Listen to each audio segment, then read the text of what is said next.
Blog Talk Radio.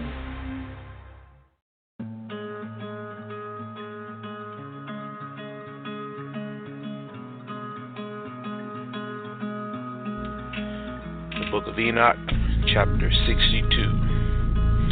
And thus the Most High commanded the kings and the mighty and the exalted and those that dwell on the earth, and said, Open your eyes and lift up your horns, if ye are able to recognize the elect one. And the Most High of Spirit seated him on the throne of his glory, and the Spirit of righteousness was poured out upon him. And the word of his mouth slays all sinners, and all unrighteous are destroyed from before his face. And there shall stand up in that day all the kings, and the mighty, and the exalted, and those who hold the earth. And they shall see and recognize how he sits on the throne of his glory, and righteousness is judged before him, and no lying word is spoken before him. Then shall pain come upon them as a woman in travail, and she his pain in bringing forth, when her child enters the mouth of the womb, and she has pain in bringing forth. And one partition of them shall look on the other, and they shall be terrified. They shall be downcast of countenance, and pain shall seize them, when they see the Son of Man sitting on the throne of his glory. And the kings and the mighty and all who possess the earth shall bless and glorify and extol him who rules over all, who was hidden. From the beginning the Son of Man was hidden, and the Most High preserved him in the presence of his might, and revealed him to the elect. And the congregation of the elect and the holy shall be sown, and all elect shall stand before him on that day. And all the kings and the mighty and the exalted and those who rule the earth shall fall down before him on their faces. And they shall worship and set their hope upon the Son of Man, and petition him and supplicate for mercy at his hands. Nevertheless, the Most High of Spirits will so press them that they shall hastily go forth from his presence, and their faces shall be filled with shame, and the darkness grow deeper on their faces. And he will deliver them to the angels for punishment, to execute vengeance on them, because they have oppressed his children and his elect. Let me read that again. He will deliver them to the angels for punishment, to execute vengeance on them, because they have oppressed his children and his elect. And they shall be a spectacle for the righteous and his elect. They shall rejoice over them, because the wrath of the Most High of Spirits resteth upon them, and his sword is drunk in their blood. And the righteous and the elect shall be saved on that day, and they shall never thenceforth see the face of the sinners and the unrighteous. The Most High of Spirits will abide over them, and with that Son of Man shall they eat and lie down and rise up forever and ever. And the righteous and elect shall have risen from the earth, and cease to be downcast of countenance, and they shall be clothed with garments of glory. And these shall be the garments of life from the Most High of Spirits. And your garments shall not grow old, nor your glory pass away before the Most High of Spirits. Peace be unto you, brothers and sisters. Peace be unto you. This is your brother DL, Elder Youngman, for those that follow online. And the name of tonight's message is Angry White Men. Angry white men. So now you've got a situation, brothers and sisters, where if you have not COVID, you now live in a country where these angry white nationalists, white men, now have a Supreme Court that will make laws that will allow them to do whatever they want. If they want to let that vote pass, where your freedom was not a done deal. It was an amendment to the Constitution that has to be voted on every so often. So if it comes up and they decide not to do it, and then all of the black folks go crazy and they lose their mind and they go and they get lawyers and all that. Now it has to go to the Supreme Court. Guess what? We knew this day was coming. We warned y'all about this day. But the thing to understand is why. Why do you see this utter desperation amongst these angry white men, these people that are influenced by the Red Angels, right? These tyrants. And it's very clear that they stand for tyranny. Why? Because they are hoarding power. They are, it's shameless how they, these politicians, these folks that, it was disgusting. How they sat up on the TV and they talked about, well, this is not an honorable process. And, you've lied and you've done this. And there are people that are, there are people that have lied so much on the Congress. Oh my, okay, I can't even get into that right now. But it was comical how, how they victimized themselves and how, we've been attacked and, a good man has been attacked. Woo, I can barely even get this out, y'all. The hypocrisy is unbelievable. But to give some understanding about what you see and what you're going to see, these angry white men, they're hoarding this power. They're it's ghetto, really. How you've always had that friend that you've known as a young person that's ghetto. They're just not used to anything, and they cannot not take and not steal. That's how these people are going about their business today. And what you're seeing is a level of desperation amongst what we know as these old, pasty, angry white men. And it's deeper than what it seems. It's not just opportunity for them. It's almost like desperation, where they're willing to do these things that are quote unquote not honorable. They're willing to lie. They're willing to steal. They're willing to do things within the country that seem tyrannical. What we have to understand is that we've entered a period in time where these men can see their end. We have entered a point in time where, statistically speaking, not just coming out of the scriptures, not just telling them that Mystery Babylon is cursed and is dying, and the way you've lived has now brought down the judgment of the Most High. Statistically, right now, there are more white men dying than are being born in the earth. A new study done by the U.S. Census Bureau shows Caucasians could be a minority sooner than previously thought. While the white population is aging quickly, many white Americans are delaying their decision to have a family. And as a result, the population is decreasing and minority groups are growing at a rapid speed. Correspondent Ashley Banks has more. For the first time in U.S. history, more white people died than were born in 2016. Data shows in 26 states, whites are dying faster than they're being born. Between 1999 and 2016, the number of white births fell by 10.8%. That stands at just over 2 million. Researchers suggest the reasons for this decrease are the Great Recession, a drop in fertility rates because people can't afford to have children, and a rise in mortality rates, as most of the white population is aging and dying of natural causes, while others are dying from drug overdoses. A demographer at the University of Texas at San Antonio and a co-author of the report says it seems that white people going under the 50% of the population mark might be happening a few years earlier than projected. Some of the states most affected by this shift are Oregon, California, Arizona, New Mexico, Florida, North and South Carolina, Pennsylvania, Maryland, and Michigan. Researchers are predicting by the year 2045, whites could drop well below 50% of the population.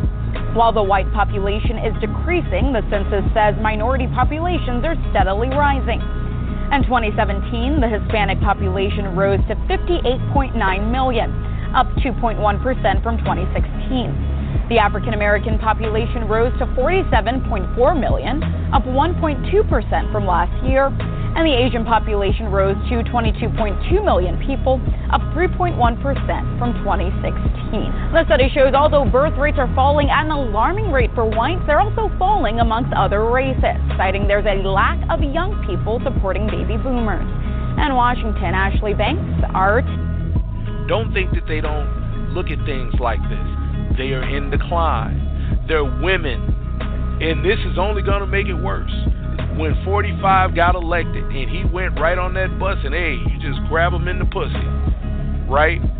All these women, you know, their women don't like them anymore. There's women's groups out there right now that have made pledges to try to sleep with black men just to breed their own men out of existence.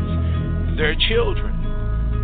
Their children are the ones that are fueling the left. They're the angry white men on the left of their children. So when you see a Donald Trump, you know, up just spewing some of the nastiest craziness that you've ever heard, when you see a Chuck Grassley, well, we're going to go on ahead and we're going to get this vote. When you see a lizard like Mitch McConnell, we're going to vote on this floor. They don't care about anything that this quote-unquote country is supposed to represent. All they care about is winning, and that is a reaction from the desperation that they see. Desperate people do desperate things. So I don't know why anybody would be surprised. If you look, the suicide rate amongst white men right now, the death rate of the children right now. Now a look at a demographic trend that is surprising the experts.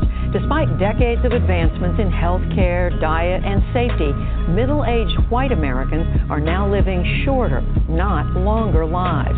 Our economics correspondent reports in the latest installment of Making Sense. Maysville, Kentucky, in the northeast corner of the state, just a short bridge away from Ohio. Despite some merchants' best efforts at cosmopolitan outreach, the downtown is struggling. But at one local establishment, business is brisk and growing. This is a Batesville 20-gauge steel protector. This one is Churchill Blue. Churchill Blue. We can get this in a misty rose for ladies. David Lawrence manages the Knox & Brothers Funeral Home, is also the county coroner. He's been seeing a lot of dead white males of late, especially ages 45 to 54. A lot of it due to alcohol or drug abuse. There has been a Denham practicing medicine. Craig Denham wears multiple hats, too. This small bag is my grandfather's medical kit. A fifth-generation Kentucky family physician. My great-great-grandfather's. He's also medical director for the fire department's emergency service. In the past 2.5 years, we've had about a 300% increase in the drug-related overdose ambulance runs, and the prevalence of opiate addiction in this area continues to increase. He's like, Mom, it's nothing that you did. It's me.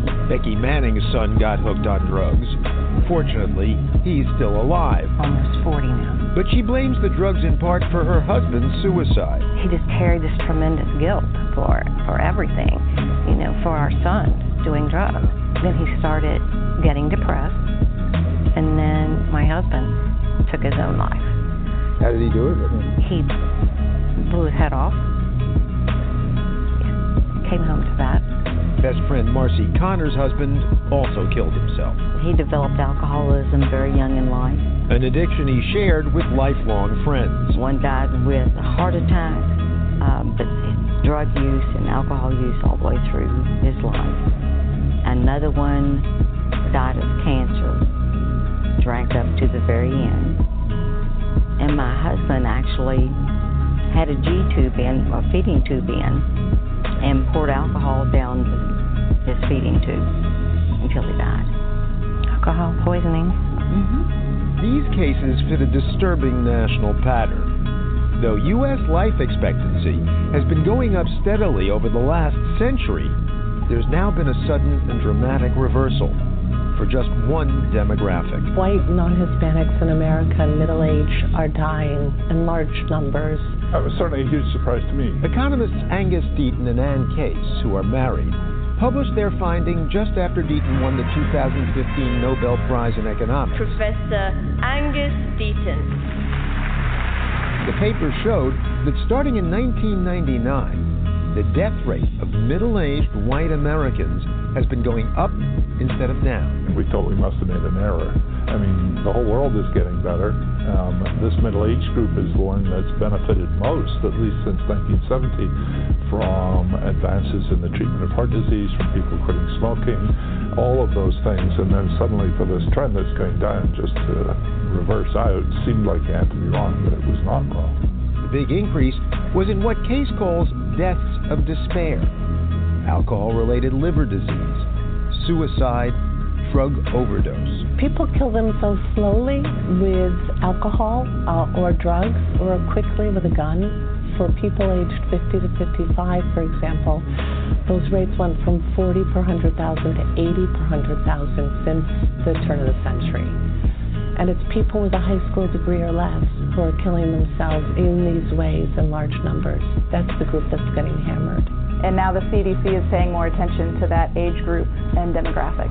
Helen Kumler, a public health doctor from Mason County, Kentucky, says the latest data from the Centers for Disease Control pick up where the Case Deaton study leaves off. When we look at the suicide rate, when we look at unintentional injuries, a lot possibly related to substance abuse, as well as liver disease, the rates of those issues have actually increased. Marcy Connor is a nurse specializing in substance abuse who has experienced deaths of despair time and again in her own family. I had a brother that committed suicide also. And two cousins, one of them a nurse. And he started telling me that his depression medication wasn't working as well, and pain medication wasn't working as well, and he lost his temper at work one night and got fired. Got fired. They found him hanging in his garage. And the other cousin? She overdosed. And why so much drug use and abuse?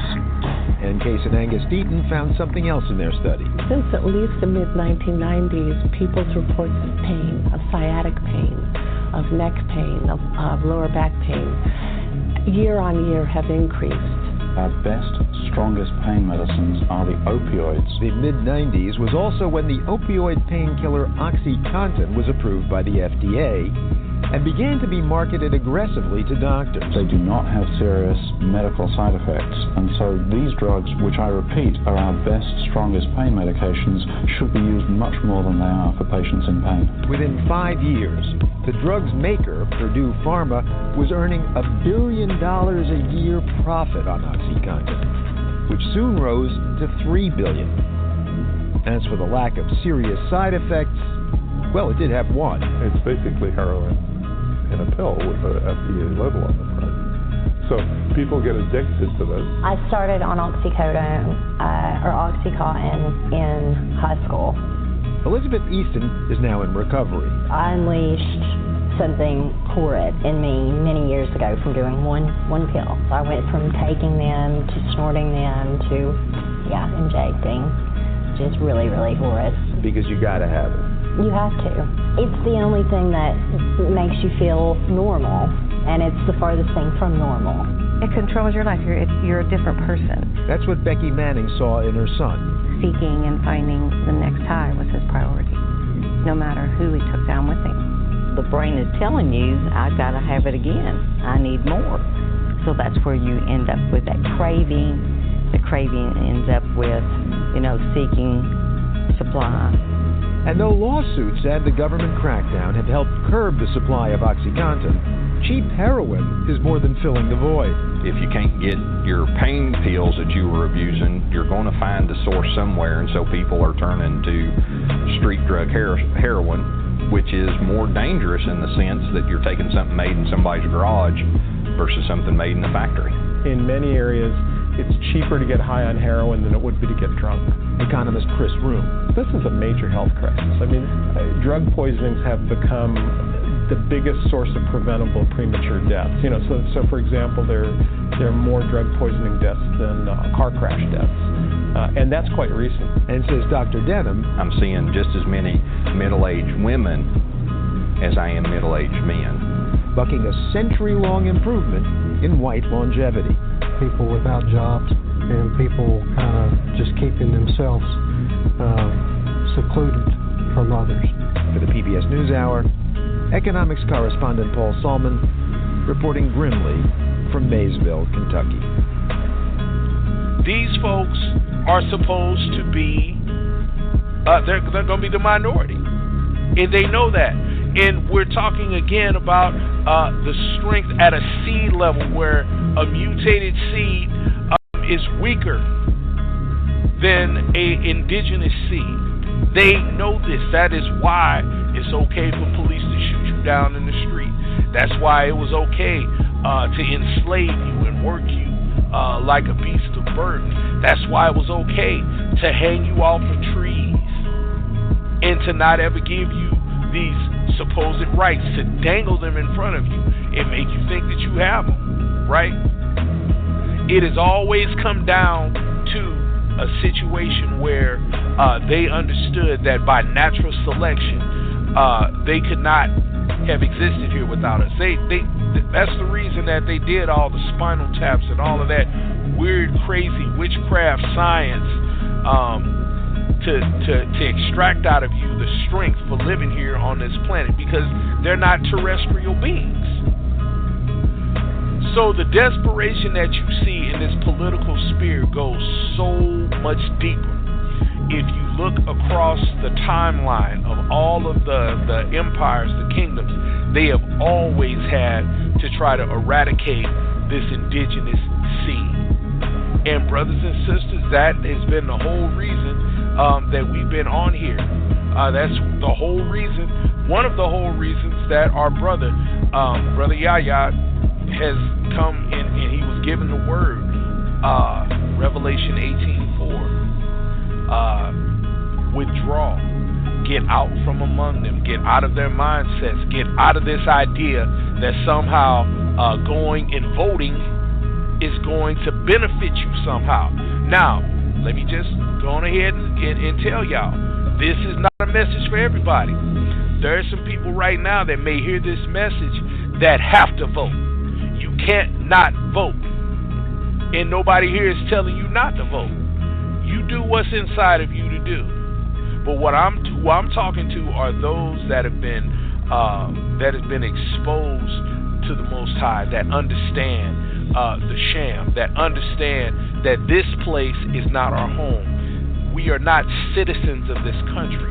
And though you have the right to vote, you should know that these votes don't really mean anything. Now, again, that's going to put me on the bad side of folks on the left. That puts me on the bad side of folks on the right, because the worst, even worse than their polar opposites, even worse than someone that's either a member of that left head or the right head, the worst thing that you can be is not a participant. I'm going to just let that marinate on y'all for a while. But we, again, are right there in the middle of the road. And brothers and sisters, we're coming to a point now where tyranny has made a move to affect everybody's life. They have gone at this desperately. I mean, desperately. Since way back there with Baby Bush, they've been desperate for this power. And they've done things that will tell you they can see their death coming. And that's why you have these senators and all these people that have been, so steadfast about looking good and having the right side of a discussion, why they can support a Donald Trump. There's been a sit down, and trust me, they have talked about their children, the minds in their children. They've talked about the death rate amongst their seed. They've talked about all this stuff. And when they see a person like a Donald Trump, and he is promising them that they can turn it around, they can make it all great again, they can come back into power, they can start doing the things that they used to do that would give them power, like hanging niggas off trees and hoarding all the wealth and all of this stuff. But you know what? The bottom line is that they don't really know who it is that they're fighting. They never really knew. The Romans back in the day, those Hebrews that would not accept the word, did not know who they were fighting when they put our brother on a tree. And today it hasn't changed. Nimrod did not know who he was fighting when he was chasing Abraham around, trying to execute him to keep what they knew was happening from happening.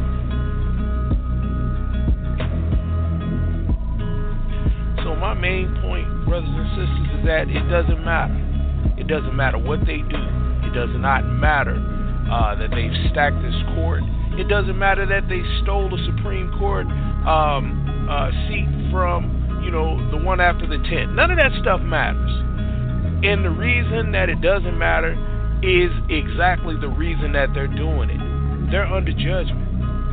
As the book of Enoch very clearly lays out for us. And thus the Most High commands the kings and the mighty, the exalted, those who dwell on the earth, and said, open your eyes and lift up your horns if ye are able to recognize the elect one. Now, that is terror for them, that our Messiah is coming and that he is going to take us out from under their control, and that he will be placed on a pedestal that they cannot touch. They can't do anything. They can't do anything about this. And they see it happening in the earth. They see it happening in their own bodies. And that's why you have these angry old white men doing all of these crazy things politically. It's not just going to stay in the political field, in the political sphere. It's going to begin to spill out into the streets. And brothers and sisters, look, you have to have his peace. You have to have his shalom, because these folks are under judgment. And the Most High Spirit seated him on the throne of his glory, and the spirit of righteousness was poured out upon him. There is nothing that these people hate more than the spirit of righteousness. Now, the ruler of the world cannot be paid off. He can't be lied to. He can't be swayed or blackmailed. The spirit of righteousness will be poured out all over him. And the word of his mouth slays all sinners, and all the unrighteous are destroyed from before his face. This is fear. This is desperation. And there shall stand up in that day all the kings and the mighty and the exalted, and those who hold the earth, and shall see and recognize how. That's injustice. That's unrighteousness. That's how they can't sit on the throne of this earth. And recognize how he sits on the throne of his glory, and righteousness is judged before him, and no lying word is spoken before him. So look, Kavanaugh, she hasn't had his trial yet. He can't lie to the Messiah. He can't lie to him. So that's the bottom line for these angry white men. And I don't know. I don't know that I'm done with this yet. But brothers and sisters, we can see it happening. Okay? The more desperate they get, the more they tell off on themselves. These angry white men in the Congress, followed by their angry white children on the left side of the argument, they're going to become more and more desperate, brothers and sisters. And the main point of any of these messages is for those that belong to the Most High. Get out the way. Move. Get out the way. Revelation 18:4. That's my time, y'all. Your brother DL is out. Shalom.